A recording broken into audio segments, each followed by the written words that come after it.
મીઠું કેરીનું વૃક્ષ અને પરોપકાર. એક મોટા લીલાછમ ખેતરમાં એક નાનકડું કેરીનું વૃક્ષ હતું. તેનું નામ હતું મીઠું.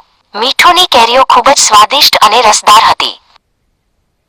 મીઠું ઉનાળામાં ખુશ રહેતું, કારણ કે તેના પર ઘણી કેરીઓ લટકતી હતી.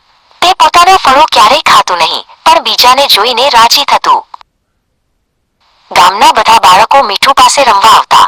તેમનો પ્રિય મિત્ર હતો રાજુ. રાજુ જ્યારે કેરીઓ લેવા આવતો, ત્યારે મીઠું તેની ડાળીઓ નીચી નમાવતું. રાજુ તેની નાની ટોપલી ભરીને કેરીઓ લઈ જતો. તે જમીન પર બેઠેલા પક્ષીઓ અને કીડીઓને પણ મીઠુંમાંથી પડેલા નાના ફળો વહેંચી દેતો. એક બપોરે રાજુ કેરી ખાતો હતો અને તેણે મીઠુંને પૂછ્યું, મીઠું, તારી કેરીઓ આટલી મીઠી છે, તો તું પોતે કેમ નથી ખાતું? તું શા માટે બધું અમને આપી દે છે? મીઠું હસ્યું, જે રીતે વૃક્ષો હસે છે, ધીમા પવનના અવાજથી. તેણે ધીમેથી જવાબ આપ્યો, બેટા રાજુ, હું મારી કેરીઓ ન ખાઈ શકું, પણ હું તે આપી જરૂર શકું. જુઓ, આકાશમાં વાદળો છે ને? તે વાદળો વરસાદ વરસાવે છે, પણ તે પાણી પોતે પીતા નથી.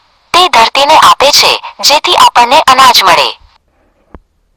મીઠુએ આગળ કહ્યું, દુનિયામાં જે પણ વસ્તુઓ મહાન છે, તે બધું હંમેશા બીજાને આપવા માટે હોય છે. સૂર્ય પ્રકાશ આપે છે, પણ તે પ્રકાશ પોતે વાપરતો નથી. અને રાજુ, બીજાને મદદ કરવાથી જે આનંદ મળે છે, તે સૌથી મોટો આનંદ છે. જ્યારે તમે ખુશ થાઓ છો, ત્યારે હું પણ ખુશ થાઉં છું.